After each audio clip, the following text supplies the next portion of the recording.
Hey everyone, welcome back to the channel. If you've ever wondered how to communicate better with your team right inside Smartsheet, today's video is for you.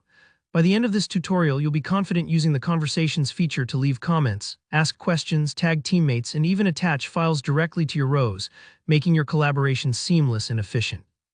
Let's not waste any time and jump right into how it's done. Alright, first things first, let's talk about how to actually start a conversation on a specific row in your sheet. What you want to do is hover your mouse over the row where you want to leave your comment. It's important to hover rather than click right away. This little detail helps highlight the row and reveals extra icons you might not notice otherwise. Now look for the Add a Comment icon. It's usually represented by a speech bubble or a little dialogue symbol. Click on that, and as soon as you do, you'll see a Conversations panel slide out from the right side of your Smartsheet window. If you haven't used this feature before, it might feel a bit like opening a chat box in your favorite messaging app, but tailored for Smartsheet rows. Now that you're in the Conversations panel, you'll see a box where you can type your message.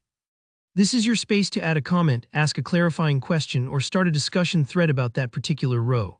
Maybe you're assigning someone a new task, requesting an update, or clarifying a deadline. Whatever it is, jot it down here. Remember, using this feature means all relevant feedback and discussions stay connected right to the data they're referencing, so nothing gets lost in random emails or scattered across different tools. Here, where things get even more powerful, you can use the @ symbol to tag someone on your team.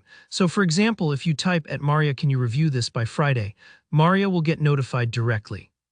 This not only clarifies who you're directing your message to, but also helps prevent any confusion about owners or next steps. It's just like tagging someone in a group chat or a social media post, but with a direct link to the work being discussed. Super handy, right? And if you need to provide additional context, a screenshot, a document, or maybe a revised project brief, you can quickly attach a file right there in the Conversations panel. Just use the attachment option to include whatever your teammate needs to see. This keeps everything all in one place, so you won't have to chase down files in different tabs or inboxes later.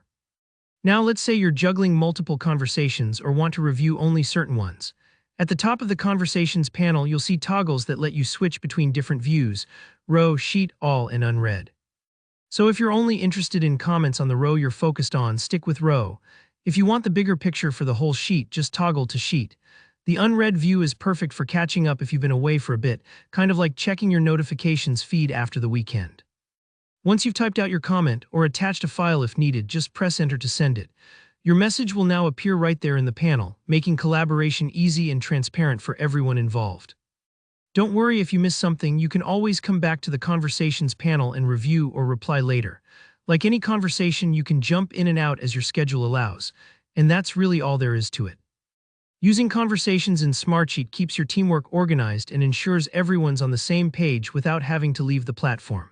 If you found this tutorial helpful, be sure to give it a thumbs up, and let me know in the comments if you have any questions or tips of your own about using Smartsheet. Don't forget to subscribe for more practical how-tos and productivity guides just like this. Thanks so much for watching, and I'll see you in the next video.